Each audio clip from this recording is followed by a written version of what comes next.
बच्चों,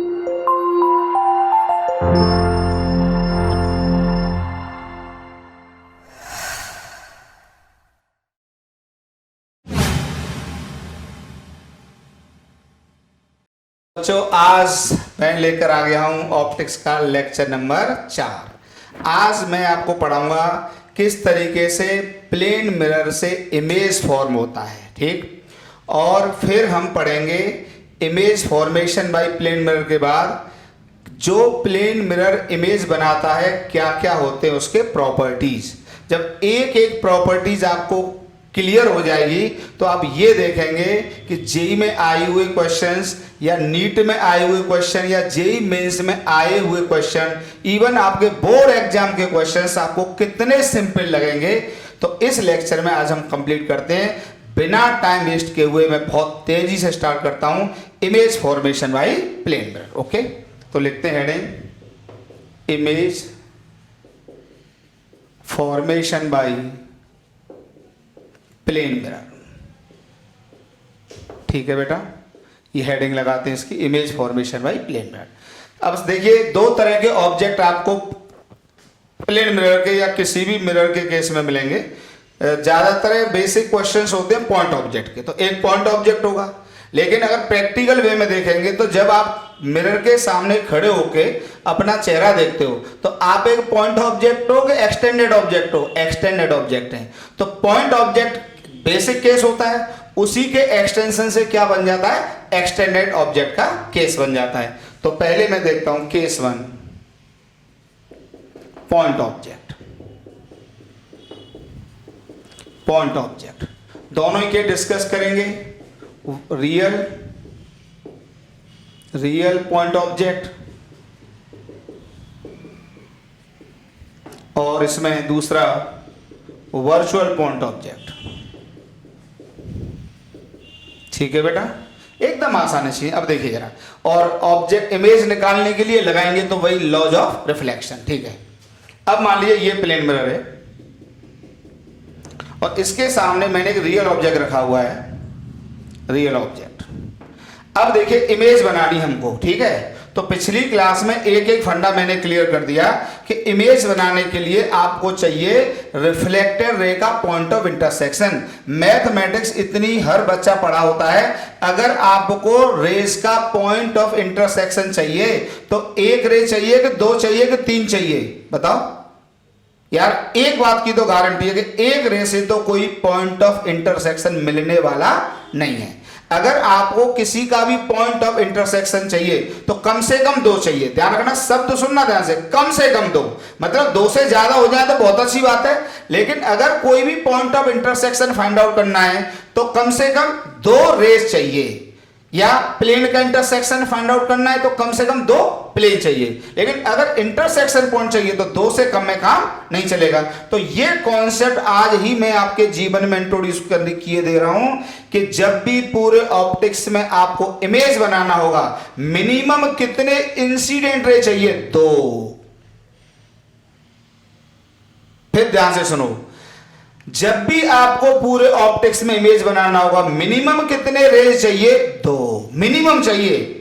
ज्यादा तो कितने भी ले लो, 10 ले लो, 20 ले लो, 100 ले लो, पर भैया 100 लेके काम इसलिए नहीं करेंगे कि डायग्राम बहुत गंदे बन जाएंगे। क्योंकि चैप्टर का नाम है ज्योमेट्रिकल ऑप्टिक्स, तो ज्योमेट्री साफ सुथरी भी तो बननी चाहिए। तो बताइए वो दो रेज से बनेगी कि ज्यादा से बनेगी? दो से ही बनेगी। तो रेज कितने ले? दो ही ले। अवधेश भैया समझ रहे हैं आप बात? तो दो ही रे चाहिए, दो से ज्यादा लेने की आवश्यकता नहीं है। तो कोई भी दो रे आप छोड़ दो, इससे एक मैंने ये छोड़ दी। आप लगाइए इस पॉइंट पर लॉज ऑफ रिफ्लेक्शन, नॉर्मल डालिए, जो सिखाया वही, ये रे इस तरीके से चली जाएगी। फिर दूसरी रे ये छोड़ दीजिए, आप लगाइए लॉ ऑफ रिफ्लेक्शन, ये रे ऐसे चली जाएगी। ठीक, एंगल बराबर ले लो दोनों को symmetrical, just to simplify the case. तो ये भी ठीक है। अब एक बात बताइए, ये इंसिडेंट रे, इनका इंटरसेक्शन क्या बनेगा? ऑब्जेक्ट। ये रिफ्लेक्टेड रे हैं, इनका इंटरसेक्शन क्या बनेगा? इमेज बनेगी। तो इनका इंटरसेक्शन इधर तो होगा नहीं, इधर तो होगा नहीं, तो पीछे होगा। और मिरर के पीछे क्या बताया था पिछली क्लास में? कुछ भी नहीं होता। इसका मतलब इमेज कैसी बनी? वर्चुअल बनी। ये इंटरसेक्शन वर्चुअल इमेज, ये दिस इज वर्चुअल इमेज। तो एक फंडा आपको तुरंत क्लियर हो गया कि कि प्लेन मिरर रियल ऑब्जेक्ट की इमेज कैसी बनाएगा, वर्चुअल बनाएगा, और मिरर के सामने पीछे पीछे बनाएगा। अब जरा ज्योमेट्री देखो, ये लाइन आप यहां से जोड़ दो ज्योमेट्री को निकालने के लिए। अगर ये डिस्टेंस y है, ये डिस्टेंस x है, ये थीटा तो ये भी थीटा, ध्यान से सुनना, ये थीटा तो ये भी थीटा, और अगर ये थीटा तो ये भी थीटा तो ये भी थीटा, और देखो ये साइड दोनों में कॉमन है और ये एंगल दोनों में बराबर है। तो दोनों ट्रायंगल कैसे हुए, सिमिलर। 10th क्लास में पढ़ा होता है हर बच्चा, ये दोनों ट्रायंगल कैसे हो गए, सिमिलर हो गए। देखो ये ट्रायंगल और ये ट्रायंगल, तो बताइए क्या x इक्वल टू वाई होगा, ठीक। तो यहां से लिख सकते हैं x इक्वल टू वाई, एक बेहतरीन स्टेटमेंट। इसका मतलब क्या हुआ कि मिरर के पर, ये मिरर की कौन सी लाइन है, बड़े ध्यान से सुनना, ये है परपेंडिकुलर लाइन। अभी मैं एक एक चीज लिखा दूंगा, this is perpendicular line to the mirror. तो इस लाइन पर मिरर से जितने डिस्टेंस पर ऑब्जेक्ट होगा उतने डिस्टेंस पर इमेज होगी। किस केस में, प्लेन मिरर के केस में। तो x इक्वल टू वाई, तो बेहतरीन पॉइंट आ गया, that is distance of object and image from the mirror is equal. बहुत बेहतरीन पॉइंट है। तो प्लेन मिरर से ऑब्जेक्ट और इमेज का डिस्टेंस क्या होगा, सेम होगा। छोटा सा देख लो, अगर मान लीजिए ऑब्जेक्ट होता आपका वर्चुअल, तो अगर ऑब्जेक्ट वर्चुअल होता तो रेज इस तरह से आते, ये सब बता चुके हैं पिछली क्लास में, ठीक, इस तरह से आते। तो इनका इंटरसेक्शन सामने है ही नहीं, तो इनका इंटरसेक्शन कहां जाएगा, पीछे जाएगा, और मिरर के पीछे कुछ भी होता ही नहीं है। तो ऑब्जेक्ट बताइए कैसा है बेटा, ये वर्चुअल ऑब्जेक्ट। अब फिर से लगेगा लॉज ऑफ रिफ्लेक्शन, तो यहाँ पे ये रे क्या लेगी, रिफ्लेक्शन, ये रे यहाँ पे क्या लेगी, रिफ्लेक्शन। रिफ्लेक्शन के बाद जिस एंगल पे जाएगी उसी एंगल पर लौट कर आएगी, यहाँ पे जाके क्या कर जाएंगी, टकरा जाएंगी। ये क्या बन गई, इमेज। और ये बहुत अच्छे से बताया था पिछली क्लास में आखिरी में, मिरर के सामने सब कुछ रियल होता है और मिरर के पीछे सब कुछ वर्चुअल होता है, क्योंकि एक्चुअली में मिरर के पीछे कुछ हो ही नहीं सकता। तो this is virtual object, this is virtual object and this is real image, this is real image। बात क्लियर हो गई। और ज्योमेट्री से अगर ध्यान से देखोगे तो अगर मैंने इसको मान लीजिए y मान लिया और इसको क्या मान लिया x, तो ये थीटा तो ये थीटा, ये थीटा तो ये भी थीटा, तो ये भी थीटा। फिर से देखिए दोनों ट्रायंगल कैसे हैं बेटा, सिमिलर, और दोनों ट्रायंगल सिमिलर हैं, तो फिर से क्या कह सकता हूं, x इक्वल टू वाई। बेहतरीन पॉइंट। कहने का मतलब अगर ऑब्जेक्ट मिरर से पीछे है तो इमेज सामने बनेगी, पर उसकी डिस्टेंस मिरर से बराबर होगी। अगर ऑब्जेक्ट मिरर से 10 मीटर पीछे है तो इमेज 10 मीटर आगे बनेगी। क्लियर हुआ। और अगर ऑब्जेक्ट मिरर से 10 मीटर आगे तो इमेज उससे पीछे बनेगी। ये पॉइंट अभी याद कर लेने चाहिए, एक एक पॉइंट मैंने समझा दिया है। इन पॉइंट को जरा मैं लिख देता हूं बहुत कायदे से, जरा देखो, स्क्रीनशॉट लो या पॉज करके आराम से उतारो, यही तरीका है। मैं रुकूंगा नहीं कि आपके उतारने का वेट करूं। स्क्रीनशॉट ले लो, आराम से मैं हट गया हूं, ले लो, ठीक, पॉज करके आराम से उतार लो। एक एक बात क्लियर हो गई, ठीक। जरा लिख देता हूं बातों को, हटा रहा। तो यहां पर जो बात है समझ में आई, क्या समझ में आई, देखो पहला पॉइंट क्या क्लियर हो गया, distance of object and image, ध्यान से, object and image along the, ध्यान से सुना, ये शब्द में जरा महत्वपूर्ण है, along the perpendicular line, along the perpendicular line to the mirror, bracket में लिख दिया है, प्लीज ध्यान से सुनिए। Distance of object and image along the perpendicular line from the, ठीक है, to the mirror is same, ठीक। दूसरा पॉइंट क्या समझ में आया कि अगर ऑब्जेक्ट रियल है तो इमेज हमेशा वर्चुअल बनेगी। If object is real then image is always virtual, तो इमेज हमेशा वर्चुअल बनेगी। एंड वाइस वर्सा, इसी में लिख दो। वाइस वर्सा का मतलब वर्षा नहीं हो रही है, वाइस वर्सा का मतलब होता है उल्टा भी ट्रू है कि अगर ऑब्जेक्ट वर्चुअल होगा तो फिर इमेज कैसी होगी, रियल होगी। दोनों बातें उल्टी हैं। ठीक, ये दो बातें क्लियर हो गई आपको। ठीक है, स्क्रीनशॉट लेके जरा उतारो आराम से। ठीक है, ले लीजिए स्क्रीनशॉट। छोटे छोटे एग्जांपल देता हूं।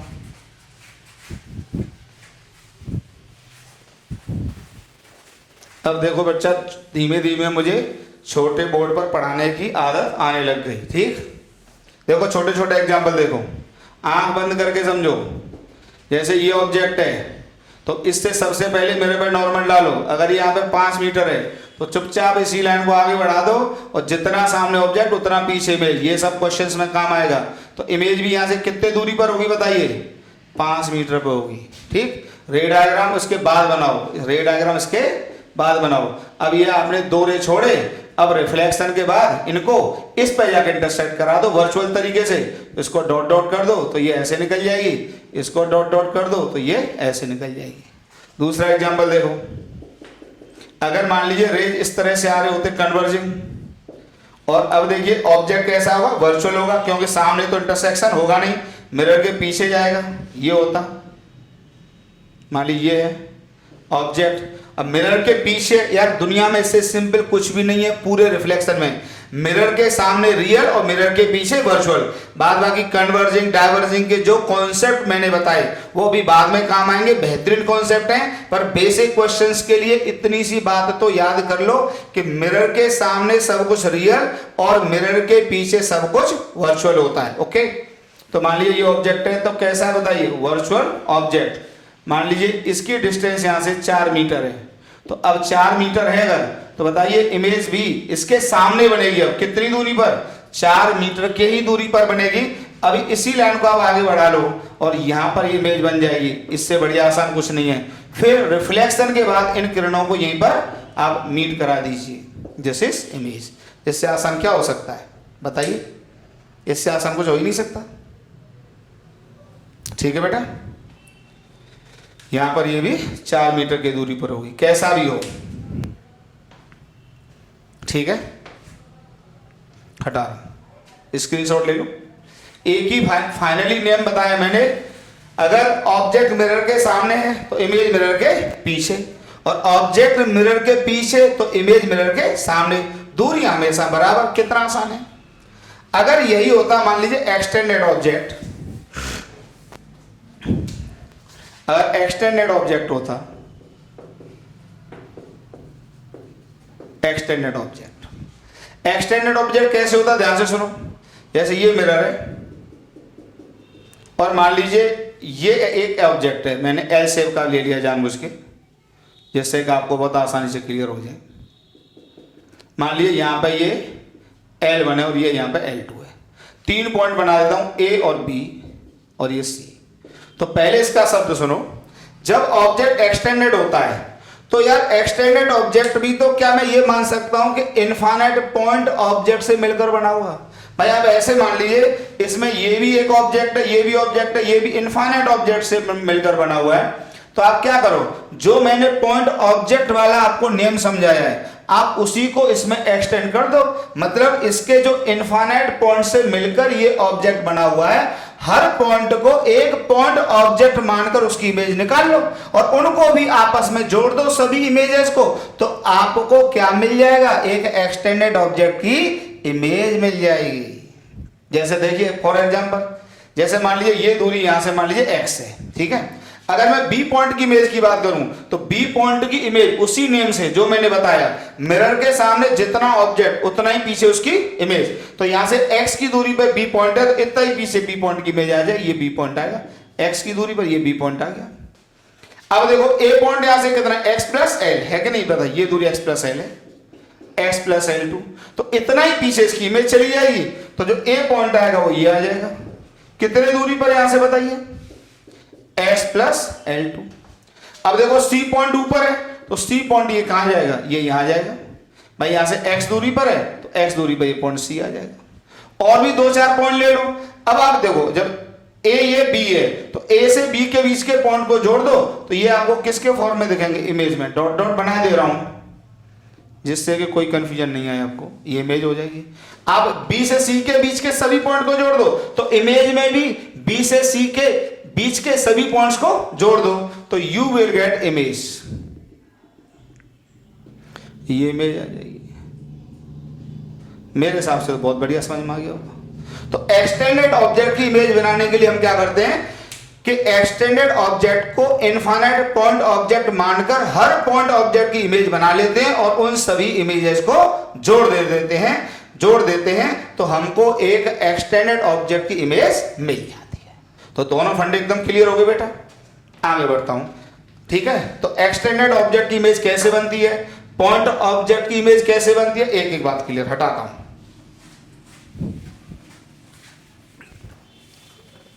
अब देखते हैं बेटा प्रॉपर्टीज ऑफ इमेज। इससे आपके क्वेश्चंस ज्यादातर सब सॉल्व हो जाएंगे।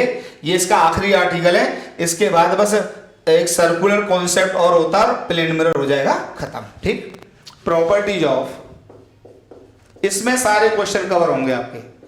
Properties of image formed by plane mirror.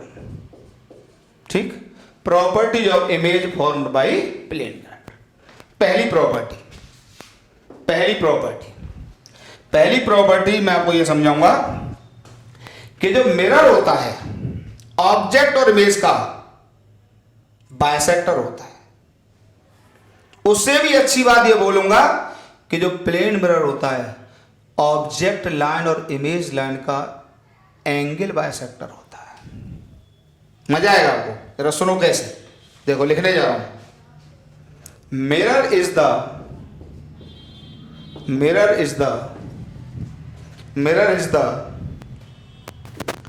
angle bisector of object line and image line। अब देखिए इसको मैं कैसे समझाता हूं हमेशा बच्चों को। जैसे ये मिरर है, ध्यान से सुनना, बहुत अच्छी बात बताने जा रहा हूं।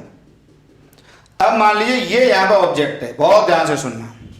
तो अब देखिए क्या करो, आप मिरर के किसी भी पॉइंट से, इससे या इससे आप एक लाइन पास कर दो। बहुत ध्यान से देखना, बहुत ध्यान से, मजा आ जाएगा।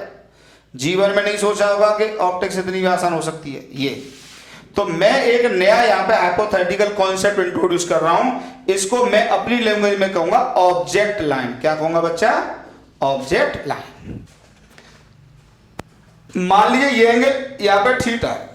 तो अब देखिए मैंने एक शब्द बोला है, mirror is the angle bisector of the object line and image line. तो अब इमेज लाइन इधर आएगी, तो पता ही है कि ऑब्जेक्ट सामने तो इमेज पीछे बनेगी। तो इमेज जो लाइन होगी पता है, वो ये इमेज लाइन होगी। इसको मैं इमेज लाइन बोलने जा रहा हूं। और इमेज लाइन भी ये एंगल थीटा बनाएगी। अब आप जोड़ दो, मजा आ जाएगा पढ़ के। ये इमेज होगी, ये एक्स तो ये भी x. This is the concept. मतलब मैं ये कह रहा हूं, ये जो मिरर है यहां पर, ये जो मिरर है, तो mirror is the angle bisector of the object line and image line. This is concept. मजा आ जाएगा, इससे आप यूज करो। उससे भी बेहतरीन कॉन्सेप्ट है कि इसकी डिस्टेंस दोनों से बराबर होती है। वो तो अभी भी है, लेकिन जब मैं इस कॉन्सेप्ट को यूज करता हूं कि mirror is the angle bisector of object line and image line, तो इससे एक अच्छे क्वेश्चन बड़े आसानी से होते हैं, जिनको लेकर आप हमेशा परेशान रहते होंगे। दिखाता हूं करके। इस पॉइंट को क्लियर हो गया? देखो कैसे। देखो एग्जांपल हटाए बेटा, क्लियर, स्क्रीनशॉट लियो। एग्जांपल देखो, एग्जांपल देखो।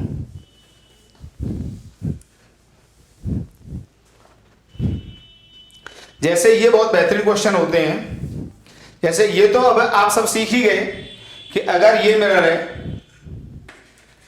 जैसे मान लीजिए मिरर ये होता, ठीक है, और ये मैंने एक्स एक्सिस ले ली, यहां पर ये मैंने वाई एक्सिस ले ली, और ये मान लीजिए मिरर है एम। ये एंगल बेटा 30 डिग्री है, या 37 ले लो, चलो 30 ले लो, चलो ठीक। यहां पे एक ऑब्जेक्ट है, इसके कोऑर्डिनेट है 10,0। बहुत ही फेमस क्वेश्चन है और बच्चों को एकदम से कठिन लगता है 100%। अब सवाल पूछा है, find the image coordinates find the image coordinates. Okay, तो रे डायग्राम तो बाद में बनता है, पहले आप इसकी इमेज तो निकालो। तो इमेज जब भी प्लेन मिरर से निकालनी है, यार मैंने 40 साल पढ़ाने के बाद ये समझ में आया है मुझे इन कंसेप्ट में कि आप एक ही स्टेटमेंट यूज करो कि mirror is the angle bisector of object line and image line, यही यूज करो, आप कभी गलत नहीं होगा। अब देखो ये मिरर है, अब ये इसको मैं क्या कहूंगा बताइए, इसको कहेंगे ऑब्जेक्ट लाइन। अब इमेज लाइन, अगर मिरर उसका एंगल बाइसेक्टर है, तो मिरर अगर उसका एंगल बाइसेक्टर है, तो अगर ऑब्जेक्ट लाइन इससे 30 डिग्री का एंगल बना रही है, तो इमेज लाइन भी तो 30 डिग्री का एंगल बनाएगी इससे। और ये अगर नीचे की तरफ है तो ऊपर की तरफ होगा, या ये कहो कि ये मिरर से क्लॉकवाइज है तो वो होगा एंटी क्लॉकवाइज, तभी तो एंगल बाइसेक्टर बनेगी। तो इमेज लाइन बेटा ये हो जाएगी यहां से 30 डिग्री पर, ये यहां से 30 डिग्री पर, और इसको मैं अपनी भाषा में कहने जा रहा हूं इमेज लाइन। ठीक, अब आप ये लाइन बहुत सारी बातें कर लो। अब देखो इससे जितनी दूरी है 10 होगी, ध्यान से सुन लेना, 10 मीटर, 10 जो भी है, यूनिट लिख नहीं रहा, जो भी है वो 10, तो इमेज भी यहां से 10 ही अप्लाई करेगी, तो ये इमेज होगी, ध्यान से देख लो, तो ये डिस्टेंस 10 होगी, दिस इज इमेज। अब रही बात रे डायग्राम की, तो रे डायग्राम बनाने के लिए आप कोई भी 2 रे ऑब्जेक्ट से छोड़ दो, और रिफ्लेक्शन के बाद उनको कहां पर जाकर इंटरसेक्ट करा दो, इमेज पर, वही तो इमेज होगी। देखो कैसे, कोई भी 2 छोड़ दो, अब चीजें आसान होने लग गई। एक ये छोड़ी मैंने, एक ये छोड़ी, अब इनको यहां पर इंटरसेक्ट कराओ। अब इमेज वर्चुअल है क्योंकि मिरर के पीछे है, या ये को ऑब्जेक्ट रियल है, और रियल ऑब्जेक्ट की इमेज प्लेन मिरर के केस में हमेशा वर्चुअल बनती है। एक एक बात क्लियर करो। अब यहां पर जाके इसको इंटरसेक्ट करा दो तो ये ऐसे चली जाएगी। ठीक, ये डॉट डॉट में खींचो, ये ऐसे, ये हो गया रे डायग्राम। अब आपको निकालने इसके कोऑर्डिनेट, तो बड़े ध्यान से देखना। अब मुझे इमेज के कोऑर्डिनेट चाहिए, तो अब आप अपना कोऑर्डिनेट सिस्टम बनाओ, ये एक्स एक्सिस, ये वाई एक्सिस। अब बेटा यहां पे आप केवल इमेज लाइन पर फोकस करो प्लीज, केवल इमेज लाइन पर। तो इमेज लाइन यहां से देखो, ये इमेज लाइन है, ये this is image, here is the image. और बताइए ये एंगल टोटल कितना बनेगा, 60 डिग्री। कैसे, 30 ये और 30 ये, 30 दोनों हो जाएंगे तो कितना होगा, 60। अब देश भैया को भी फिजिक्स समझ में आ रही होगी पूरी, 60। और बताइए इस पॉइंट से ये इमेज लाइन का डिस्टेंस कितना है, 10, तो ये भी क्या हो जाएगा, 10 हो जाएगा, कोई डाउट। ये अगर 10, तो अब बताइए इसके कोऑर्डिनेट चाहिए, तो देखिए इसके मान लो x, y है, तो y का मतलब होगा ये डिस्टेंस, प्लीज ये डिस्टेंस y होगी, और ये क्या होगी यहां से x होगी। तो क्या x और y नहीं निकाल सकते, बहुत आसान है, बहुत आसान है। बताइए क्या होगा, आप लगा दो sin 60, sin 60 इक्वल टू क्या होगा, परपेंडिकुलर अपॉन हाइपोटेन्यूज, तो इसको लिखेंगे y बाई 10। तो यहां से y की वैल्यू आ जाएगी मेरे हिसाब से 10 इंटू √3/2 बराबर कितना, 5√3। अब जरा दूसरा लगा दो cos 60, तो cos 60 इक्वल टू क्या होगा बताओ, बेस अपॉन हाइपोटेन्यूज, तो बताइए कितना हो जाएगा, x अपॉन 10। तो यहां से x की वैल्यू आ जाएगी मेरे हिसाब से 5। तो इसके जो कोऑर्डिनेट हो जाएंगे, x की वैल्यू हो जाएगी 5√3 और y की वैल्यू हो जाएगी बेटा 5। तो these are the coordinates of the object given in the question. Okay, ठीक हो गया, स्क्रीनशॉट लेके उतारो, बहुत आसान क्वेश्चन था। एक और क्वेश्चन देता हूं, बेहतरीन क्वेश्चन, हटा दूं, हटा रहा हूं, 1 2 3 क्लिक।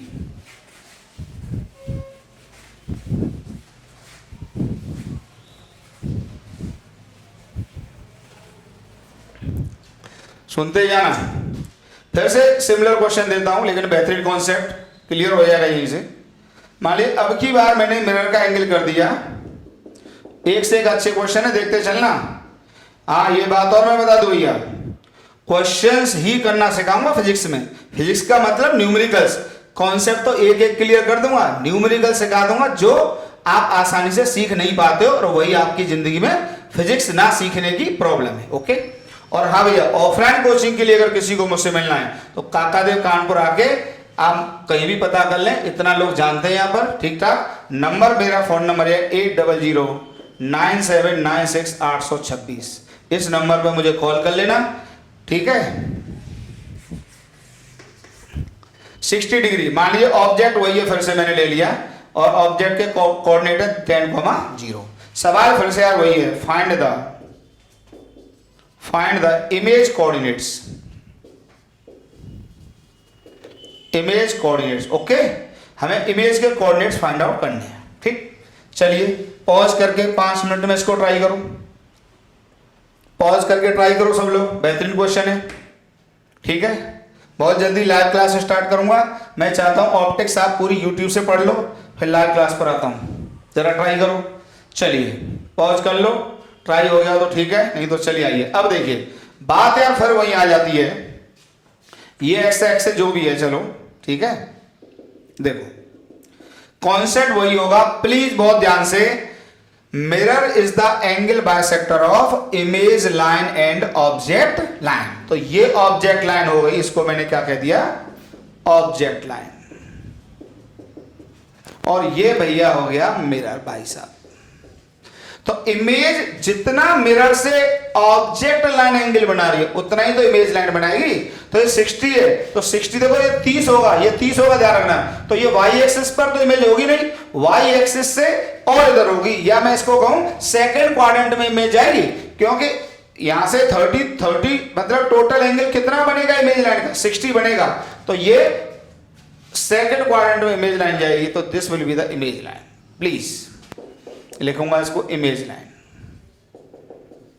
अच्छा अब देखिए बात वही आ गई, इस पॉइंट से अगर ये यहां से 10 है, यूनिट में लिख नहीं रहा, क्यों, हो सकता है वो सेंटीमीटर दिया हो सकता है मीटर दिया हो सकता है किलोमीटर दिया हो, मुझे क्या मतलब इससे, 10,0 उसी में आंसर निकाल देते हैं। अब ये 10 है, तो इससे ये इमेज का डिस्टेंस भी भैया 10 ही होगा। दिस इज कॉन्सेप्ट, मतलब mirror is the angle bisector of object line and image line. ध्यान से देख लो, तो ये टोटल एंगल कितना आ गया बच्चा, 60 आ गया, 60, तो ये भी कितना बचा, 60। रही बात रे डायग्राम की, तो दुनिया का सबसे आसान पॉइंट, कोई भी दो रे छोड़ दो ऑब्जेक्ट से, और रिफ्लेक्शन के बाद कहां पर इंटरसेक्ट करा दो, इमेज पर इंटरसेक्ट करा दो। छोड़िए कोई भी दो रे, एक ये छोड़ दी, चलो छोड़ दी, एक और छोड़ दो, कोई भी दो छोड़ दो, ये छोड़ दी, बस इसके बाद यहां से इंटरसेक्ट करा दो इनको। ये इस तरह से रे डायग्राम बनेगा। हाँ, ज्योमेट्रिकल ऑप्टिक्स पढ़ने में हर क्वेश्चन में रे डायग्राम बनाना अगर चाहते हो कि एक एक कॉन्सेप्ट मजबूत हो जाए, तो हर क्वेश्चन में रे डायग्राम, हर क्वेश्चन में रे डायग्राम, ध्यान रखना। पूरे ऑप्टिक्स में हर क्वेश्चन का रे डायग्राम बना के मैं समझाऊंगा, क्योंकि हम पढ़ रहे हैं ज्योमेट्रिकल ऑप्टिक्स, ध्यान रखना। ठीक, अब इसके कोऑर्डिनेट निकाल लें तो कुछ है नहीं, तो अब तो एक ज्योमेट्री आ गई आपकी सिंपली। ये एक्स एक्सिस, ये वाई एक्सिस, ये पॉइंट हो गया 0,0। अब देखिए ये इमेज लाइन है, तो इमेज लाइन यहां से कितने दूरी पर है, 10, और एंगल कितना बन रहा है यहां से 60, तो ये आ जाएगी आपकी इमेज, ये इमेज लाइन, इमेज लाइन, ये एंगल 60 डिग्री, ये 30 था, ओके, दिस इज इमेज। अब ये कितना है 10, तो इसके कोऑर्डिनेट देखो ध्यान से, इसको आप मान लो y, इसको मान लो यहां से x। तो मैं लगाता हूं जरा ज्योमेट्री, देखिए sin 60, फिर से sin 60 equal to this upon this, क्या आ जाएगा y 10, तो y equal to how much, 5√3। ठीक, उसी तरीके से लगाता हूं cos 60 equal to this upon this, तो x बटे 10, x इक्वल टू 5। लेकिन ध्यान रखना x कोऑर्डिनेट होगा नेगेटिव, y कोऑर्डिनेट होगा पॉजिटिव, तो कोऑर्डिनेट लिखे जाएंगे, x की वैल्यू होगी -5 और y की वैल्यू होगी 5√3। फंडा क्लियर? ठीक, बड़े आसान लग रहे होंगे क्वेश्चंस। और एक क्वेश्चन कराता हूं बेहतरीन, स्क्रीनशॉट लेके उतारो, नहीं एक एक फंडा मैंने क्लियर कर दिया, हटा रहा हूं, हटा दो साहब।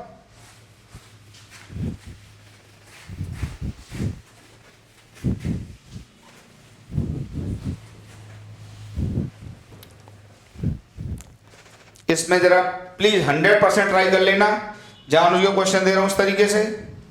मान लीजिए ये ऑब्जेक्ट है और ये यहां पे 10 ही मान लो फिर से, और मिरर अब की बार ये है, ठीक है, और ये एंगल दिया है मान लो आपको, चलो 120 डिग्री दे दिया, और ये 0,0 है। ठीक, सवाल फिर से वही है, फाइंड द इमेज कोऑर्डिनेट्स।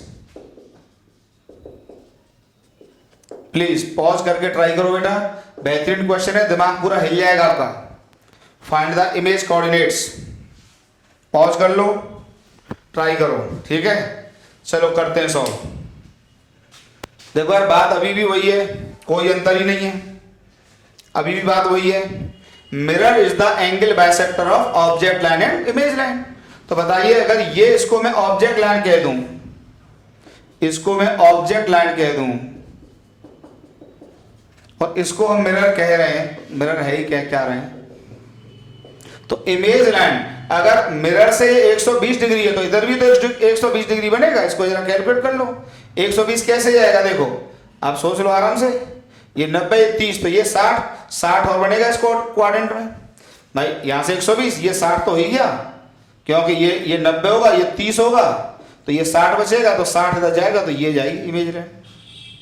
अरे यार एकदम आसान है, एकदम आसान है, ये 60, तो this will be the image line. हो गया ना ऑब्जेक्टिव क्वेश्चन, जब एक बेहतरीन सवाल था, हो गया ना, तो ये हो गई इमेज लाइन।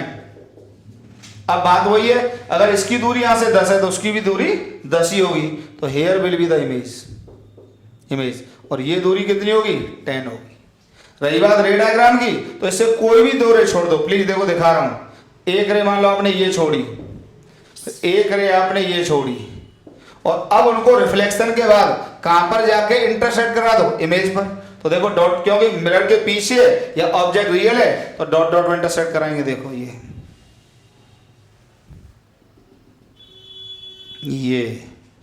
रिफ्लेक्शन के बाद ये निकल जाएगी। भैया बार बार कह रहा हूं, हर क्वेश्चन में रे डायग्राम बना लेना अगर चाहते हो कि ऑब्जेक्ट उंगलियों पर आ जाए, सॉरी ऑप्टिक्स उंगलियों पर आ जाए, हर क्वेश्चन में रे डायग्राम। अब निकालने इसके कोऑर्डिनेट तो लगानी पड़ेगी ज्योमेट्री, कुछ है ही नहीं। ये रे डायग्राम तो क्लियर हो गया, ठीक भाई। ये मिरर यहां से 120 तो इधर भी 120, तो ये इमेज लाइन हो जाएगी। जितना डिस्टेंस यहां से ऑब्जेक्ट का उतना डिस्टेंस यहां से इमेज का, तो ये भी यहां से अंदर 10 हो जाएगा, लिख दिया मैंने। अब निकाल देता हूं इसके कोऑर्डिनेट, तो इमेज के ही चाहिए, ठीक है। इसके तो क्या हो जाएंगे, सिंपली ऑब्जेक्ट के 10,0। ओके चलिए हटा रहा हूं, जगह नहीं है, थोड़ा छोटा बोर्ड है, इधर बना रहा हूं, ठीक है।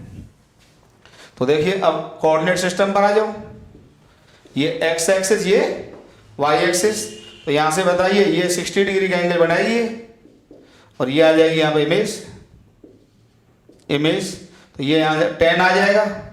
अब मान ली इसको आप क्या कह दो, y कह दो, इसको क्या कह दो, x कह दो। फिर से वही डेफिनेशंस बताइए, साइन 60 इक्वल टू क्या हो जाएगा, दिस अपॉन दिस, तो y अपॉन 10, तो y इक्वल टू कितना आ जाएगा, 5√3। ओके यहाँ से लगा दो फिर cos 60 इक्वल टू क्या आ जाएगा, दिस अपॉन दिस, तो ये आ जाएगा x/10, तो x की वैल्यू कितनी आ जाएगी, 5। लेकिन ध्यान रखना ये थर्ड क्वाड्रेंट में, और थर्ड क्वाड्रेंट में x भी नेगेटिव होगा और y भी नेगेटिव होगा, तो x कोऑर्डिनेट भी नेगेटिव लिखा जाएगा और y कोऑर्डिनेट भी नेगेटिव लिखा जाएगा। तो बताइए x की वैल्यू क्या होगी, -5, और y भी क्या लिखा जाएगा, -5√3। ओके काफी अच्छे क्वेश्चन, और देखो बेहतरीन यार क्वेश्चंस करते चलो, उसी से कमांड आना है फाइनली। हटा रहा हूं, ठीक है। देखो ये एक बहुत ही फेमस क्वेश्चन है, इसके बाद हटा रहा हूं,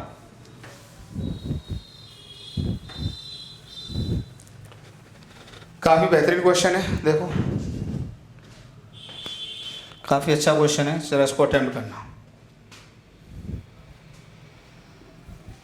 एक्स एक्सिस वाई एक्सिस, ये ऑब्जेक्ट यहाँ पे 0,0 पर रखा हुआ है, एक प्लेन मिरर है इस तरह से, ये लेफ्ट एंगल यहाँ पे 30 डिग्री बना रहा है, और ये पॉइंट यहाँ से, ये इस पॉइंट के कोऑर्डिनेट है 1,0। ओके बहुत अच्छा क्वेश्चन है, ठीक है। मिरर ही है, ठीक है, मिरर ही है, ठीक। अब आपको फिर से बनाने इमेज के coordinates, find the image coordinates, find the image coordinates. Okay चलिए फिर से 5 मिनट अटेम्प्ट करो, पॉज करके अटेम्प्ट करो, बेहतरीन क्वेश्चन है। अगर ये वाली वर्किंग आपने मेरे साथ साथ कर ली तो यार सोचा नहीं होगा कि कठिन से कठिन फिजिक्स को मैं आपको कैसे लॉलीपॉप बना के खिला दूंगा, कल्पना नहीं की होगी आपने। ट्राई करो, क्वेश्चन को करो ट्राई, करो ट्राई।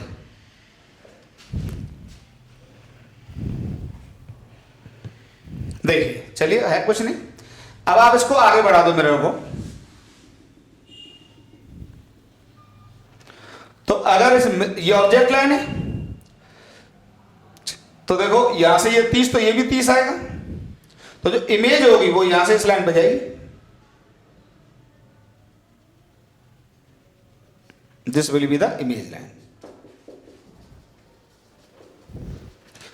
आप इसको दोनों तरीके से सोच सकते हो, थोड़ा डायग्राम बढ़िया बना दो। ये भी 30 ये भी 30। आप ऐसे भी सोच सकते हो, ये 30 तो ये कितना हो जाए 150, ठीक है। या आप इधर से भी जो इमेज लाइन होगी वो भी 150 होगी, बात है कही। अब 150 में 30 जोड़ दोगे तो 180, तो ये 30 तो हो जाएगा, बात है कही। या इधर से निकाल लो या उधर से निकाल लो, बात है कही। कोई अंतर नहीं भैया, अपने फंडे बदलते थोड़ी है। इधर से देख लो, बात है। ये ऑब्जेक्ट लाइन, ये इमेज लाइन। अब यहां से ये कितनी दूरी पर है 1 दिया हुआ है ना, ये दूरी है कितनी बेटा यहां से 1, तो इधर भी कितनी दूरी होगी बताओ 1 होगी, यहां इमेज होगी, ये भी 1 होगी, ठीक। अब इसमें ज्योमेट्री थोड़ी सी बेहतर है, कठिन नहीं, थोड़ी सी बेहतर है, थोड़ी सी बेहतर। तो आपको ये मिल गया कि यहां से एक लाइन 60 डिग्री का एंगल बना रही है, 30 ये और यहां से इसकी दूरी कितनी है 1। इसके कोऑर्डिनेट फाइंड आउट करने, ये क्वेश्चन हो गया। तो फाइनली क्वेश्चन तो अभी कोऑर्डिनेट सिस्टम का हो गया। मिरर की बात तो यूज कर तो दी मैंने कि भाई ये ऑब्जेक्ट लाइन तो ये इमेज लाइन हो गई। अब क्वेश्चन कोऑर्डिनेट सिस्टम का है। चलो देखो कैसे निकालेंगे। देखो आप चाहो तो 2 मिनट फिर पॉज करके ट्राई कर लो, ये इसको हिंट मान लो कि मैंने इतना हिंट दे दिया तुमको। देखो निकालता हूं, देखो आराम से x y, ठीक। अब देखिए यहां पे एक लाइन ये है और ये लाइन यहां से जो इमेज लाइन है वो 60 डिग्री का एंगल बना रही है, ये 60, ठीक। ध्यान रखना। और ये कितना है 1 है, यहां से ये कितना है 1। अब आपको कोऑर्डिनेट चाहिए इसके, तो आराम से देखते रहना। कोऑर्डिनेट चाहिए भैया, कोऑर्डिनेट चाहिए, कोऑर्डिनेट चाहिए, कोऑर्डिनेट। देखो ये डाल दो यहां से, ठीक। तो ये 1 है, तो ये एंगल कितना है 60, तो ये दूरी कितनी आ जाएगी बताओ। इसको मैं y मान लूं, ठीक है। और y, चलो y निकाल दो पहले। तो देखिए 60 है, तो इसमें लगा दो sin 60, क्यों अगर ये एंगल 60 डिग्री है यहाँ पर, तो this upon this will be sin 60, क्यों परपेंडिकुलर अपॉन हाइपोटेन्यूस, तो आ जाएगा y/1, तो y इक्वल टू आ जाएगा √3/2। अब आप ये दूरी निकाल लो बेटा, यहाँ से ये दूरी निकाल लो, ये प्लीज ये दूरी निकाल लो, ये दूरी कितनी होगी, इतनी मैथ नहीं आती है क्या, ये होगी 1 cos 60, 1 cos 60 होती है 1/2, ठीक है। अब देखो ये दूरी 1/2 है और ये दूरी यहां से यहां तक कितनी थी टोटल, ये दूरी 1 थी, तो ये कितनी बच गई, ये भी तो 1/2 बच गई। तो ये दूरी 1/2, तो ये दूरी भी यहां से कितनी हो गई 1/2, और ये y दिया हुआ कितना √3/2। तो यार इसके कोऑर्डिनेट क्या होंगे बताओ, x, क्योंकि फोर्थ क्वाड्रेंट में तो x तो होगा पॉजिटिव लेकिन y नेगेटिव, तो x की वैल्यू हो जाएगी 1/2 पॉजिटिव और y हो जाएगा -√3/2 negative. These are the coordinates of the image. I think very clear. Coordinate system का क्वेश्चन था ये, इसके बाद तो ठीक है। तो ये प्रॉपर्टी नंबर 1 पर मैंने आपको कुछ क्वेश्चंस कराए। अब देखेंगे इसकी प्रॉपर्टी नंबर 2, ठीक है। प्रॉपर्टी नंबर 2 देखते हैं, ठीक है। तो अब बेटा मैं पढ़ाता हूं आपको। मैंने इमेज की प्रॉपर्टी नंबर 1 कायदे से एक्सप्लेन कर दी कि किस तरीके से mirror is the angle bisector of object line and image line, ठीक है। अब प्रॉपर्टी नंबर 2 आती है, जरा प्रॉपर्टी नंबर 2 में आता है image formed by a plane mirror is laterally inverted and transversely, थोड़ा मार्कर चेंज कर लूं, एंड ट्रांसवर्सली इरेक्टेड। प्लीज अब यहां पर थोड़ा सा समझिए, यहां पर 2 वर्ड यूज हुए हैं यार। एक तो हुआ लेटरली, बहुत यूज होंगे आज के बाद काफी स्टार्ट, और एक ट्रांसवर्स। तो एक शब्द है लेटरल, ठीक, लेटरल, या इसको लॉन्गिट्यूडनल भी कहते हैं, लॉन्गिट्यूडनल। ठीक, एक होता है ट्रांसवर्स। ठीक, ट्रांसवर्स। ओके, तो इसमें क्या अंतर है? जैसे कोई मिरर है, कोई भी मिरर ले लो, तो आगे इतना 10th में पढ़ा होता है, इसकी होती है प्रिंसिपल एक्सिस। तो अगर कोई object along the principal axis रखा जाए, जैसे देखो ये रखा जाए ये, तो इसको कहते हैं लॉन्गिट्यूडनल। क्या कहते हैं? लॉन्गिट्यूडनल। और अगर कोई ऑब्जेक्ट प्रिंसिपल एक्सिस के परपेंडिकुलर रखा जाए, यहां से सुन लेना, इसको कहते हैं ट्रांसवर्स। बड़े आराम से एक एक बात। भाई मैं तो फिजिक्स में सबसे पहले तो यही बोलता हूं हर बच्चे से कि यार हर बात का मतलब पता होना चाहिए।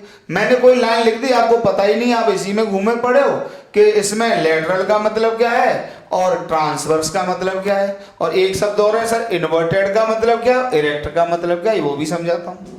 तो पहले लेटरल और लॉन्गिट्यूडनल का मतलब क्लियर हो गया। लॉन्गिट्यूडनल मतलब अलोंग द प्रिंसिपल एक्सिस, इतना 10th क्लास में पढ़ा होता है। ठीक है, और हालांकि हम प्रिंसिपल एक्सिस क्या होती है, ये सब क्या होता है, स्फेरिकल मिरर में एक एक बात आपको बताएंगे, एक एक बात। लेकिन अब कहीं ना कहीं तो थोड़ा सा तो समझौता करना पड़ता है। अगर मुझे आज इन शब्दों के मतलब बताने, तो क्या इनकी खातिर क्या मैं आज पहले आपको प्रिंसिपल एक्सिस पढ़ा दूं? Not possible. ओके, तो इसका मतलब लॉन्गिट्यूडनल, ये मतलब ट्रांसवर्स। ट्रांसवर्स मतलब perpendicular to the principal axis, और लॉन्गिट्यूडनल मतलब अलोंग द प्रिंसिपल एक्सिस। ठीक, चाहो तो लिख दो। ठीक है, इतना क्लियर। ओके, अब दूसरे मतलब और क्लियर होने चाहिए। इन्वर्टेड, ये भी इंग्लिश का शब्द है। इन्वर्टेड की हिंदी होती है उल्टा। उल्टा, उल्टा, इसकी हिंदी क्या होती है? उल्टा। अब उल्टे का मतलब एक बात बताओ, मैं आपसे पूछूं, ऐसे ही पूछ रहा हूं, उल्टा ये है कि ये है? ए उल्टा है कि बी उल्टा है? चलो ये बताओ। देखो जो होशियार होंगे, जो बच्चे समझदार होंगे, वो कहेंगे सर हम कैसे बता दें ए उल्टा है कि बी उल्टा है। लेकिन कुछ ज्यादा ही होशियार होंगे, वो कहेंगे बी उल्टा है। ऐसा कुछ भी नहीं है। उल्टा यार जब भी डिफाइन होगा किसी के रेस्पेक्ट में ही तो डिफाइन होगा। मान लीजिए कोई आदमी ऐसे खड़ा हुआ है, ऐसा चेहरा लेके ऊपर की तरफ, तो इसके रेस्पेक्ट में देखोगे तो बताइए ये जो आदमी है ये कैसे खड़ा हुआ है? सीधा। ठीक है ना? अरे यार सीधा। और मान लो यार आदमी ये खड़ा हुआ है, अपना चेहरा लेके ये खड़ा हुआ है, मान लो ये, तो इसके रेस्पेक्ट में मैंने ये फोटो बनाया, तो ये उल्टा है सीधा? ये सीधा है भाई। इसके रेस्पेक्ट में तो सीधा है ना। हाँ, इसके रेस्पेक्ट में उल्टा खड़ा हो जाता, देखो ऐसे, ये तो मैं कहूंगा अगर ये ए है तो ए के रेस्पेक्ट में बी सीधा है और ये सी उल्टा है। तो इन्वर्टेड का मतलब ऑब्जेक्ट के रेस्पेक्ट में इमेज का उल्टा होना। ठीक, क्या मतलब है इसका? जरा समझा देते हैं अच्छे से कि अगर मान लीजिए ये मिरर है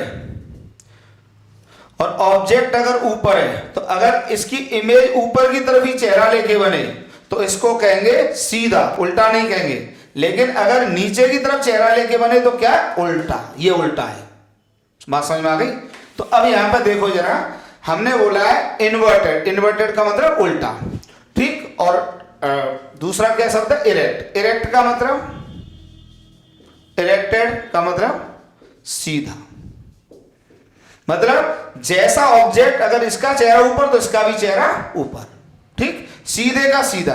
अगर ये नीचे की तरफ चेहरा है तो इसका भी चेहरा नीचे की तरफ। तो ये भी आपस में क्या है? इरेक्ट। और ये आपस में क्या है? इरेक्ट। ठीक, बात क्लियर हो गई? तो दोनों शब्दों का ये मतलब है बेटा। ठीक,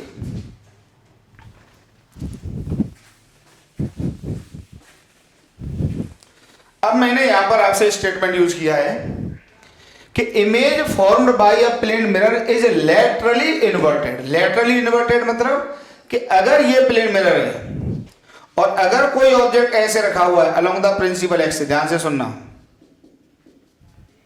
अलोंग द प्रिंसिपल एक्सिस रखा हुआ ये ऑब्जेक्ट है। ठीक, तो इसकी इमेज उल्टी बनेगी, मतलब इसका चेहरा इधर तो इमेज का चेहरा इसकी तरफ होगा। लेकिन लेटरल डायरेक्शन में बोला है हमने, इस डायरेक्शन उल्टी बनेगी। This is the image, this is the image, उल्टी। ये है लेटरल। और लेकिन ट्रांसवर्स डायरेक्शन में कैसे? इरेक्ट। मतलब अगर ये मिरर है, बहुत ध्यान से देख लेना, बहुत अच्छे अच्छे पॉइंट है। अगर ऑब्जेक्ट का चेहरा ऊपर है, ये अगर ऐसे ऑब्जेक्ट है तो इस डायरेक्शन के लिए प्रिंसिपल एक्सिस के परपेंडिकुलर, तो इस डायरेक्शन के लिए इमेज का चेहरा ऐसा ही आएगा भैया, ऐसा समझ लियो, दिस इज इमेज। तो लॉन्गिट्यूडिनल डायरेक्शन में इमेज इन्वर्टेड होती है। जैसे इसी में अगर मान लीजिए ऑब्जेक्ट का चेहरा इधर होता, जरा समझना, तो अब जो इमेज होगी वो अगर ऑब्जेक्ट ऐसे है तो इमेज उसकी उल्टी होगी। ये इमेज होगी। अगर ऑब्जेक्ट इसमें नीचे होगा, इसका चेहरा नीचे होगा, ध्यान से सुन लो, तो इसका भी चेहरा नीचे होगा। तो ट्रांसवर्स डायरेक्शन में ऑब्जेक्ट इरेक्ट होता है और लॉन्गिट्यूडिनल डायरेक्शन में ऑब्जेक्ट इमेज की रिलेशनशिप इन्वर्टेड होती है। फंडा क्लियर हो गया? इसको कहते हैं, हटा दें, पॉज करके उतार लो। जैसे इस पे क्वेश्चन बहुत फेमस पूछा जाता है, इसका एक एग्जांपल, ये मान लीजिए मिरर है, इसके सामने एक बॉक्स के अंदर एक ऑब्जेक्ट रखा हुआ है और इसमें ये ऑब्जेक्ट है, ये ऑब्जेक्ट, ठीक, ये मिरर है। क्वेश्चन है, the image of this object in the mirror would be, चार ऑप्शंस बना रहा हूं। पहला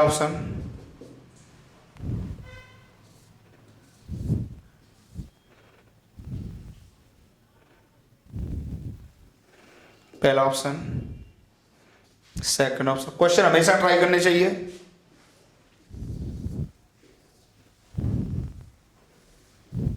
क्वेश्चंस बेटा हमेशा ट्राई करने चाहिए।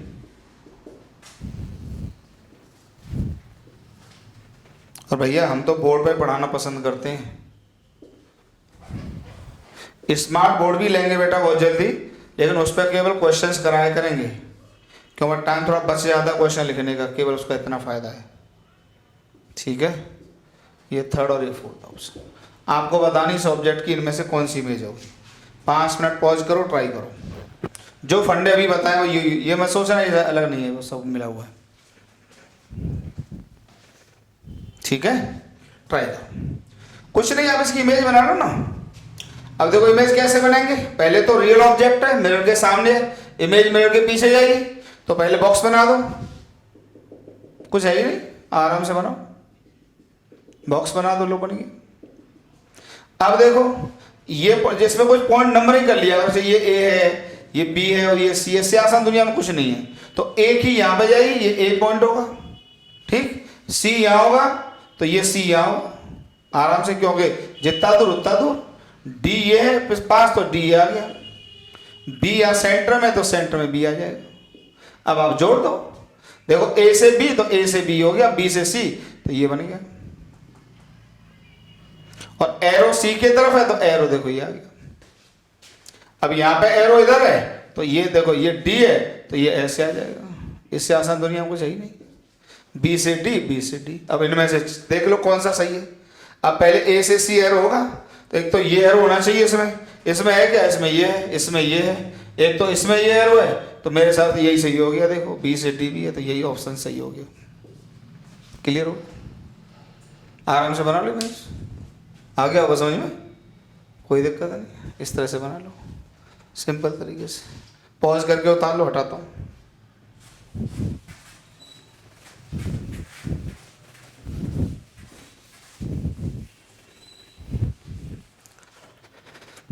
Property number 3। प्रॉपर्टीज में यह सब क्वेश्चन छुपे हुए हैं इसके। If object is rotated by an angle theta, then image will also rotated by the same angle but in opposite direction, but in opposite direction. क्या मतलब है इसका? इसका मतलब देखो ये है कि ये मिरर रखा हुआ है। अब मान लीजिए यहां पे ये एक ऑब्जेक्ट को मैंने ऐसे करके घुमा दिया, यहां से ये ऑब्जेक्ट ऐसे घूम गया, यहां पे ऑब्जेक्ट था फ्री, यहां पर पहुंचा, फ्री यहां पर पहुंचा, इसे 3 लोकेशन बदली, ए से बी से सी, ये बदला, ठीक है, ऑब्जेक्ट ही है। और ये यहां से इस सेंस में घूमा, ये थीटा से, तो ये कैसा सेंस है बताइए? Counter clockwise. तो जो इसकी इमेज होगी, प्लीज यही बताना था, जो इमेज होगी, अब देखो ध्यान से देखना, ये ए है तो ये ए यहाँ आएगा, पहले ये ऐसे जाएगा तो ये ऐसे जाएगा, बहुत ध्यान से देखना, ए, इसको ए डैश कह दो, ठीक है। जब ये यहाँ पहुंचेगा तो ये यहाँ, तो देखो ये इस एरो पे जाएगा, पर इतनी मैथमेटिक्स आती होगी, ये यहाँ जाएगा, ठीक, ये बी डैश, जब ये यहाँ पहुंचेगा तो ये यहाँ पहुंचेगा, सी डैश। तो बताइए ये ऐसे जाएगा तो ये ऐसे जाएगा, तो इस सेंस में जा रहा होगा ये। तो ये बताइए कैसा सेंस है? देखिए ये क्लॉकवाइज सेंस और ये एंटी क्लॉकवाइज, तो इसको कहेंगे एंटी क्लॉकवाइज। यही तो मैंने लिखा है, एंगल थीटा ये तो थीटा ये होगा, पर दोनों का सेंस क्या होगा? अपोजिट। ये क्लॉकवाइज घूमेगा तो ये एंटी क्लॉकवाइज। काफी यूजफुल कॉन्सेप्ट है, ध्यान रखना, क्वेश्चंस में धीमे से काम आता है, मतलब मल्टीपल चॉइस क्वेश्चन में धीमे से इसको रख देता है कहीं ना कहीं। और जब भी क्लॉकवाइज और एंटी क्लॉकवाइज पहचानना होता है भैया, रट के कोई पहचान नहीं पाएगा जब तक कॉन्सेप्ट क्लियर नहीं होगा, नहीं होगा, नहीं होगा। तो हर चीज की एनालिसिस और बेसिक से वही तरीका, ए ये क्या कंफ्यूजन, ये ए यहां पहुंचा, यहां पहुंचा, यहां पहुंचा, यहां पहुंचा, ऐसे ये ऐसे, खत्म, ठीक, इस तरीके से आ जाएगा। हटा दें, देखो इसी पर बेस्ड कुछ घड़ी वाले क्वेश्चंस होते हैं, ठीक है, कुछ क्लॉक प्रॉब्लम्स होते हैं, तो उसको जरा समझाता हूं कैसे करते हैं क्लॉक प्रॉब्लम्स।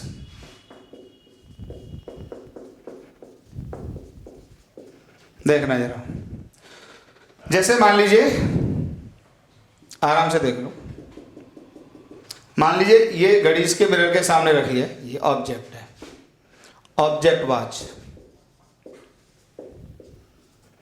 ऑब्जेक्ट, ठीक। अब ऑब्जेक्ट क्लॉक में इतना सबको आता है, शायद यहाँ पे यार 12 बजता है, यहाँ पे क्या बजता है जरा बताओ?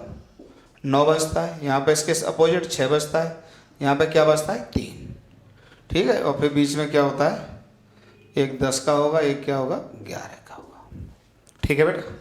मान लीजिए जो बड़ी सुई है मिनट वाली वो यहाँ पर है, और आर वाली थोड़ी सी इससे आगे है, छोटी बनाना इससे कि ये कन्फ्यूजन नहीं आए कि मिनट कौन सा आर कौन सा, ठीक है।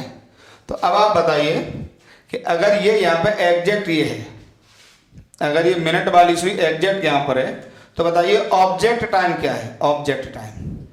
ऑब्जेक्ट टाइम हो जाएगा मेरे हिसाब से, आपके हिसाब से एक ही आंसर आएगा।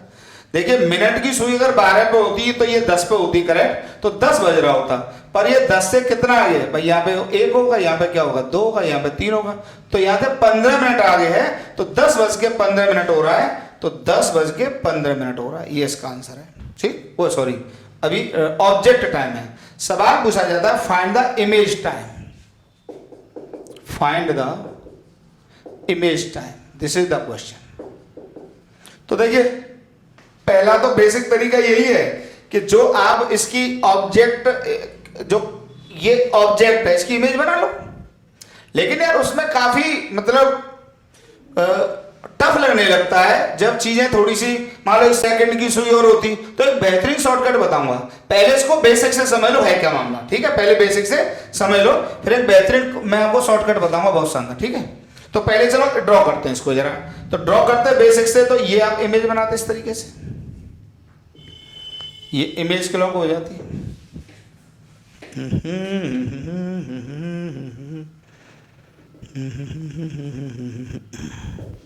इमेज क्लॉक, ठीक। अब देखो इसकी इमेज तो पलट जाएगी, तो यहां पे तो ये ऐसे हो जाएगी, मिनट क्लॉक ये आ गई, ठीक है।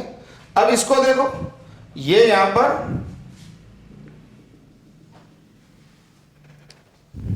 आराम से ये ऐसे है, तो इमेज कैसे जाएगी इसकी, ये ऐसे कैसे चली जाएगी भाई, यहाँ पे मिरर रख दो, यहाँ पे मिरर रख दो, तो ये ऐसे चली जाएगी, ऐसे चली जाएगी, तो ये ऐसे जाएगी। अब देखो ना, देखिए ये ध्यान रखना, यहाँ पे ये जो 3 होगा, यहाँ पर ये 2 होगा, और यहाँ पे ये 1 होगा, ध्यान से देखना। अब बताओ जो ये 2 होगा, ये 2 इससे किधर होगी, लेफ्ट की तरफ होगी राइट की तरफ। देखो अगर एग्जैक्ट 10 पे होती है तो 2 पे आती कि नहीं आती, ध्यान से देख लो। एग्जैक्ट 10 पे होती तो ये 2 पर आती, पर क्योंकि ये हल्की सी किधर झुकी हुई है, 11 की तरफ झुकी हुई है, तो इसका मतलब ये हल्का सा 2 से पहले ही आ जाएगा बेटा, थोड़ा पहले आ जाएगा, क्योंकि इधर झुक भाई, ये एग्जैक्ट 10 पे होता तो 2 पे आती, क्योंकि जितना एंगल 15 डिग्री यहां बनता है 15 यहां बनता है, पर इधर झुकी है तो इधर झुक जाएगी, तो इसका मतलब 2 से थोड़ी सी इधर हो जाएगी। तो एक ये आर एंड ये आर वाली सुई है, तो एक बात तो पक्की होगी, 2 तो नहीं बजा, 2 से कम है, और 2 से कम है तो 1 तो पूरा बच चुका है, तो आंसर जो हो जाएगा इमेज टाइम का, इमेज टाइम जो आंसर हो जाएगा, तो 1 तो बच चुका है, 1 बज गया। मिनट वाली सुई से बता दो कितने मिनट हो गए, तो यहां पे तो 12 होता ही है, तो देखो यहां से लेके यहां तक कितने मिनट, 15 मिनट, यहां तक कितने 15, और यहां तक 15 थी 45, तो 1:45 हो गया। इसका मतलब ऑब्जेक्ट टाइम अगर 10:15 हो रहा है तो इमेज टाइम कितना हुआ, 1:45। पर यार ये क्वेश्चन थोड़ा सा बच्चों को इमेज ड्रॉ करने में हमेशा कठिन लग जाता है, तो मैं इसका एक शॉर्टकट बताता हूं, बहुत आसान होता है। देखो कैसे, देखो शॉर्टकट देखो, पहले आराम से उतार लो इसको, बेसिक से कर दिया है, फिर इसका शॉर्टकट देखो, जरा हटा दो, शॉर्टकट देखो। घड़ी वाले क्वेश्चंस होते हैं जिनमें बहुत अच्छे क्वेश्चंस होते हैं, बच्चों को बहुत ही कठिन लगते हैं, बहुत ही, एकदम शॉर्टकट। इमेज से तो बता दिया, पर इमेज ड्रॉ करना हर क्वेश्चन में इतना आसान भी नहीं होता है, या ये को टाइम टेकिंग होता है, हमें टाइम भी नहीं देना है भाई। कुछ चीजें अगर स्टैंडर्ड हैं और वो किसी शॉर्टकट से निकलती हैं तो वो हमेशा सीख लेना चाहिए, ऑलवेज सीख लेना चाहिए। तो इसके लिए शॉर्टकट बताता हूं आपको, तो फॉर क्लॉक प्रॉब्लम्स, आराम से क्लॉक प्रॉब्लम्स के लिए शॉर्टकट। सबसे पहले तो मैं आपको एक बात बताना चाहता हूं, जैसे मान लो ए सुन लेना, जैसे 12 बज रहा है, 12 बज रहा है, मान लो ऐसे सुन लो, बहुत अच्छा पॉइंट है। मान लो 12 बज रहा है, तो 12 बजे को क्या लिख सकते हैं, पहले बताओ 12 बजे को क्या लिख सकते हैं, 12 लिख सकते हैं, और क्या 12 AM है, मान लो 12 AM लिख दी। इसको ये भी लिख सकते हैं, ध्यान से देख रहा हूं, अगर मान लीजिए मुझे मिनट तक जाना है तो क्या लिख सकते हैं, अगर मान लीजिए मिनट तक जाना है तो मैं क्या लिख सकता हूं इसको, 12:59 और 60 सेकेंड, ये लिख सकता हूं नहीं लिख सकता हूं, इतना यार हमें तो ऐसा लग रहा है 8th 9th में सिखा दिया जाता है। देखो ये तो हो गया सेकेंड, ये है मिनट, अरे यह गलत, प्लीज सॉरी, ये 11 मिनट, और ये है आर। तो 12 AM को आप 11 AM का 59 मिनट, और 59 मिनट के बाद 60 सेकेंड, ये भी तो लिखने का तरीका है। तो पहले तो आप किसी गिवन टाइम को जो आर में दिया हो उसको इस तरह से लिखो, ऑलवेज, हमेशा ये लिखो, ठीक है, कभी कंफ्यूजन नहीं आएगा भाई। जैसे मान लो 3 AM है, 3 AM को क्या लिख सकते हो, आप लिख सकते हो 2:59 मिनट और 60 सेकेंड, बात एक ही तो है, क्या दिक्कत है इसमें, 3 ही तो बज रहा है ये भाई, 3 ये भी है 3 ये भी है, कोई दिक्कत है विदेश भैया, ठीक है, एक ही बात है ना। जैसे मान लो 11 AM है, तो 11 AM को क्या लिख सकते हैं 10, और मिनट कितने 59, अच्छा मिनट के लिए सिंगल डैश लगाते हैं, ठीक है, और सेकंड के लिए डबल, तो ये लिख सकते हैं हमेशा, इसमें कोई दिक्कत। पहले तो ये कंसेप्ट सीख लो कि 12 बजे को हम ऐसे लिख सकते हैं, तो हमेशा टाइम को जब भी कोई भी टाइम दिया हो, क्या कंसेप्ट है सिखाने जा रहा हूं, ये लिखना सीख गए। अब देखो, अगर ऑब्जेक्ट टाइम आपको इस तरीके का दिया है, इफ ऑब्जेक्ट टाइम इज, पहला आपको AH दिया है, अभी बताएंगे। तो जब इसमें इमेज का टाइम निकालना हो तो इसमें आपको क्या करना होगा, आपको इसमें करना होगा AH इसको घटा दो 12 माइनस AH कर दो। इसका अभी मैं लिख देता हूं सारे पहले सेकंड। अगर मान लीजिए आपको ऑब्जेक्ट टाइम ऐसे दिया है AH और B मिनट, तो इसको क्या कर दो 11:60 मिनट लिख दो, इसको 11 AM, और इसमें से घटा दो AH और B मिनट। अगर मान लीजिए आपको object time AH B minute C second दिया है, तो इसी बारे को क्या लिख दो 11:59 मिनट और 60 second minus AH B minute और C सेकंड। ये लिखने का तरीका है। मतलब अगर टाइम केवल R में दिया है तो 12 में से सीधे सीधे इसको घटा दिए AH वाले को। अगर टाइम आपको मिनट के साथ दिया है तो 12 को क्या लिखना है 11 और 60 मिनट, 11 और 60 मिनट, और इसमें से आप इसको घटा दीजिए। लिखने का कारण यह है क्योंकि यहाँ पे मिनट भी अब दिया हुआ है, तो मिनट को मिनट में से घटाएंगे तो इस तरीके से आएगा। और अगर टाइम सेकंड तक दिया हुआ है तो इसी 12 को 11:59 मिनट और 60 सेकंड लिख के इसको इसमें से घटा दो, कुछ है ही नहीं। देखो एग्जांपल, जैसे अभी पिछले वाला एग्जांपल ही देख लेते हैं, इसी तरीके से देखो पिछले वाला एग्जांपल देख लेते हैं। यहां कर देता हूं, जैसे पिछले वाला एग्जांपल क्या था जरा बताओ। एग्जांपल शायद ये था पिछले वाला कि ऑब्जेक्ट टाइम आपको दिया था, ऑब्जेक्ट टाइम मेरे हिसाब से दिया था आपको 10:15 मिनट दिया था। ये 15, देखो यार इसको जब कोई डैश नहीं लगाते तो R होता है, एक डैश लगा देते तो मिनट होता है। अब इसमें हमसे पूछा है find the image time, find the image time. तो अब देखिए यहां पे मिनट तक दिया है तो क्या करेंगे, इमेज टाइम इक्वल टू सीधे, ये मैं सॉल्यूशन लिखे दे रहा हूं, इमेज टाइम इक्वल टू सीधे क्या लिखेंगे जरा बताइए। अब जो हमारे 12 होगा उसको क्या लिखेंगे 60 मिनट, ये इसमें से घटा देंगे इसको 10:15 मिनट को घटा देंगे। तो घटाने के बाद देखो क्या आएगा, 60 में से 15 घटाओगे तो सीधे सीधे 45 मिनट आएगा, और 11 में से 10 घटाओगे तो 1। तो यही तो आंसर था, यही तो आंसर आया था। डायरेक्ट कर दीजिए, कोई दिक्कत नहीं है। दूसरा एग्जांपल देख लो, कोई भी रैंडम क्वेश्चन ले लो, चलो कोई भी रैंडम क्वेश्चन ले लो। जैसे देखो, इफ ऑब्जेक्ट टाइम इज, क्या ले लें बताओ, 1:15 ले लें, ये ले लें, ये ऑब्जेक्ट टाइम ये है। चलो फाइंड द इमेज टाइम, कुछ है ही नहीं। अब देखो ये मिनट तक दिया हुआ है तो आंसर सीधे सीधे क्या आएगा, एक लाइन में आएगा। तो इमेज टाइम इक्वल टू, देखना अब इसको क्या लिखेंगे, क्योंकि मिनट तक दिया है तो जो 12 था उसको क्या लिखेंगे 11 और 60 मिनट माइनस 1 और 15 मिनट। तो देखो 60 में से 15 गया तो कितना आ जाएगा 45 मिनट, और 11 में से 1 गया तो 10, तो 10:45 मिनट होंगे। देखो अगला एग्जाम्पल, कुछ है ही नहीं, आसान, उतारते रहो। अब की बार मान लो मैं सेकंड तक चला जाता हूं। जैसे ऑब्जेक्ट टाइम ये दिया हुआ है 10:15 मिनट और 35 सेकंड, ये दिया हुआ है। ये फाइंड द, सवाल फिर से वही है, फाइंड द इमेज टाइम, कुछ है ही नहीं।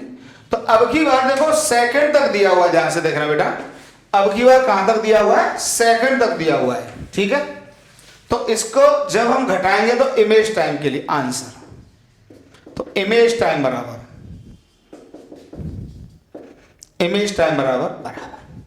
अब घटाएंगे 11, उसको जो 12 था उसको क्या लिखेंगे 11:59 मिनट 60 सेकेंड। तो 11:59 मिनट और 60 सेकेंड, इसमें से घटा देंगे किसको 10:15 मिनट और 35 सेकेंड, तो बराबर। एक एक भाई देखो, ये हमेशा इससे नंबर कम होगा तो डायरेक्ट ही घट जाएगा, क्यों 60 सेकंड से ज्यादा तो हो ही नहीं सकता। तो बताइए, ये लिख दो, 60 में से 35 गए तो कितना बचेगा, 25 तो सेकंड आ जाएगा। 59 में से 15 घटा दो तो ये बचेगा 4, 9 में से 5 गए तो यहाँ बचेगा 4, 44 मिनट आ जाएगा। और 11 में 10 तो 1, तो 1 बज के 44 मिनट और 25 second. This is the image time. I think very simple. कोई कठिन हो तो बताओ, कोई कठिन हो तो बताओ। तो आज की क्लास में यही रोकता हूं, ये क्लास नंबर 4 थी। अगली क्लास में और बेहतरीन कॉन्सेप्ट लेकर आऊंगा, उसमें मैं पढ़ाऊंगा कि प्लेन मिरर के सामने ऑब्जेक्ट और इमेज का मोशन किस तरीके से होता है। ये कॉन्सेप्ट अगली क्लास में आ जाएगा। पढ़ाई लिखाई करते रहो, फिजिक्स सिंपल करने की पूरी गारंटी लेता हूं। और जिस भी आपके मित्र को ऑफलाइन अगर मुझसे पढ़ना है तो काकादे में आके मुझसे कांटेक्ट करें। काकादे में ऑफलाइन कोचिंग पढ़ाता हूं। फोन नंबर मेरा 8009796826। ठीक, बहुत जल्दी मैं लाइव क्लासेस स्टार्ट करने जा रहा हूं। ठीक है, चलिए पढ़ाई करते रहो।